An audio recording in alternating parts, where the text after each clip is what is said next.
Naku po mga kababayan, ikakagulat niyo po itong pahayag ni Attorney Mike Operario patungkol sa karamdaman ni PBBM. Maraming mga kumakalat ngayon na sabi-sabi na ito'y diversionary tactic lamang ng administrasyong BBM.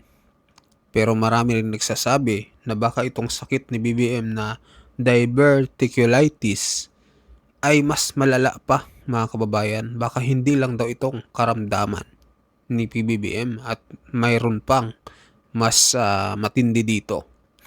Kasi sabi ni Attorney Mike Operario, nung panahon daw ni Marcos Sr. ay mukhang ganito rin daw ang nangyari. Lumabas daw nun si Marcos Sr., no? Nag-i-speech ata yon kasi marami nang nagtatanong nun kung may karamdaman ba itong si Marcos Sr. At naghubad pa daw ito sa entablado para ipakita yung kanyang katawan na walang karamdaman.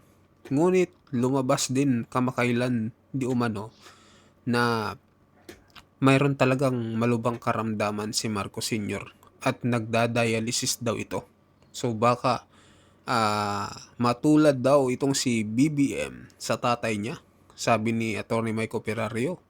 So sabi niya, history repeat itself daw mga kababayan, sabi ni Attorney Mike Operario.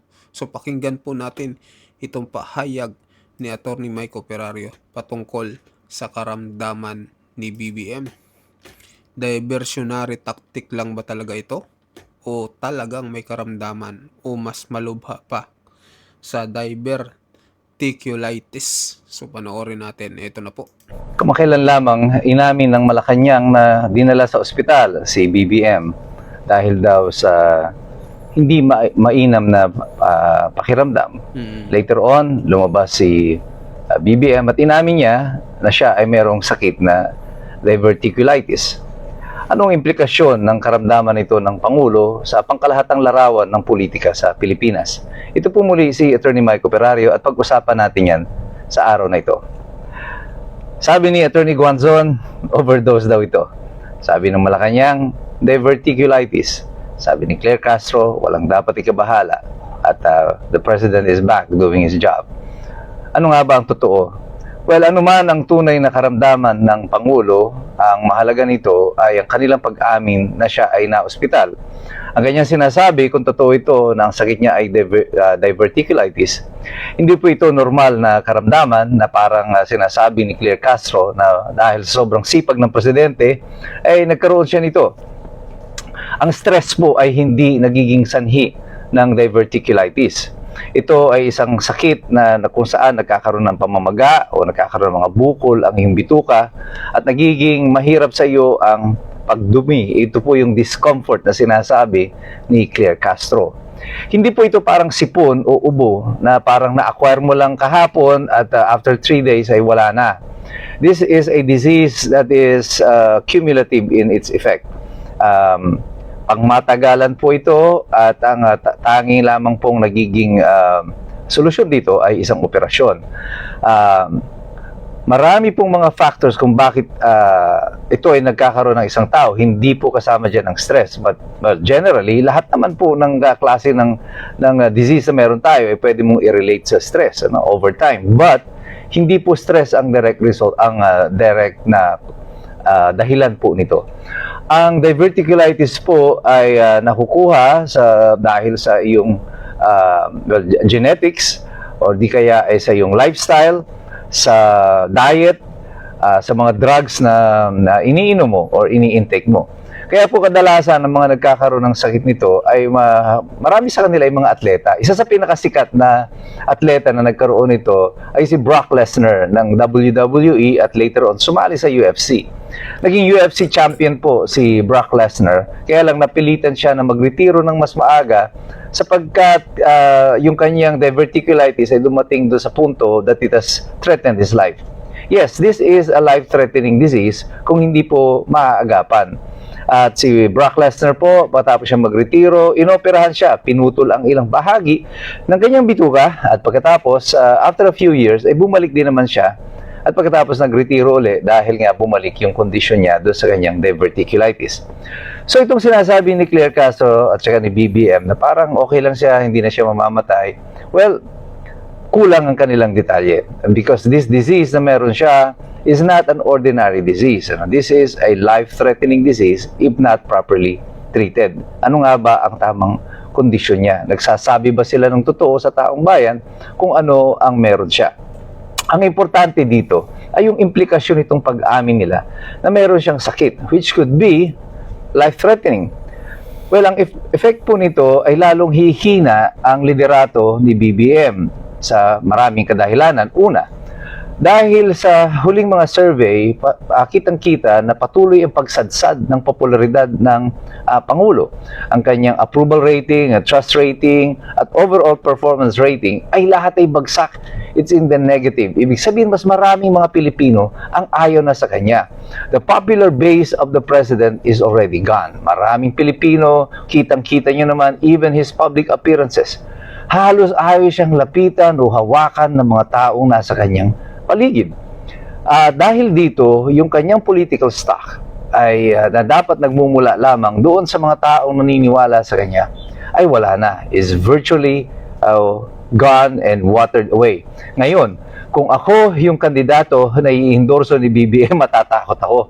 Kasi baka ang pag-endorso ni BBM ay magiging kiss of death. Ito ang dahilan kung bakit ang administrasyon wala pa po silang mapisil na magiging successor niya, sapagkat tila walang mga politiko ang nais na magmana ng legasiya na iiwan ni BBM. At kung sila ang i-endorse ni BBM, mas malamang matalo pa sila. Ganyan-ganyan nangyari dito sa mga senador ng administrasyon.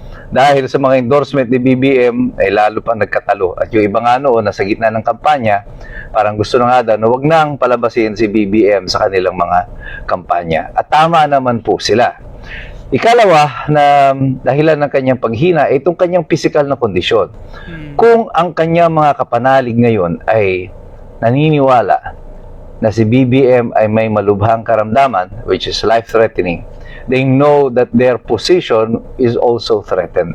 Kasi pag namatay si BBM o mawala siya o mapilit ay siya mag-resign dahil sa kanyang karamdaman, si Sara Duterte ang papalit.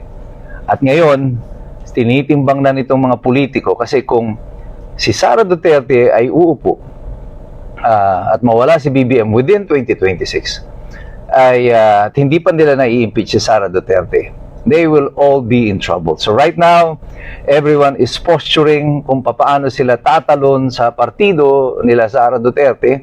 Baka mapaaga magpahayag sila ng mga suporta dito sa administrasyon ni Sara kasi very uncertain ang future nila with BBM.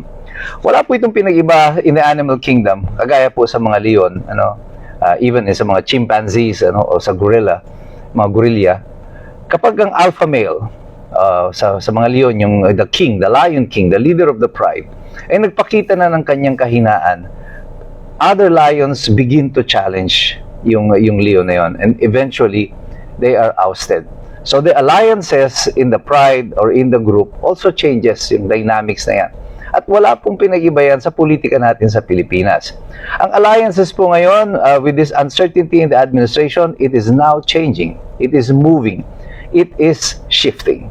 And another thing that we must consider here is history. Sabi ko sa inyo noon, tila parang inuulit ang kasaysayan. Alam nyo, nung bago bumaba si Ferdinand Marcos noong 1986, umuugong na noon ang balita na mayroon siyang karamdaman. At para patunayan na wala siyang sakit, ang ginawa noon ni Ferdinand Marcos, yung tatay ni Bongbong, ay naghubad siya in camera, pinakita yung kanyang katawan, nagfe-flex. Very weird ang itsura, hanapin nyo yan, makikita nyo yan sa YouTube. Nagfe-flex siya kahit matanda na siya. At tila ba nagsa-shadow boxing pa. This is all intended to prove na wala siyang sakit. But when he was ousted in 1986, nakita nila sa loob ng Malacanang mayroong sariling dialysis machine, si Ferdinand Marcos. At ang malinaw noon, itinago niya talaga yung kanyang karamdaman. And hindi po malayo ngayon na pati ang administrasyon ni Bongbong Marcos ay tinatago din ng kanyang totoong karamdaman. History repeating itself. Parehong-pareho, 40 years apart, Today, when Marcos was ousted, he was 68 years old. Today, Bongbong is also 68, turning 68 years old. So, anong meron sa history natin? Inuulit nga ba ito? Ako, noon pa sinasabi ko na sa inyo, yung paghina ni Bongbong Marcos since 2025 that he has become a lame duck president after the senatorial election now continues. Naramdaman niya na yan. Pagkatapos ng senatorial election, nag-umpisa yung investigasyon sa flood control, nag-alisan niya ang mga kasamahan. Ang kanyang hanay hindi dumadami, kundi nababawasan.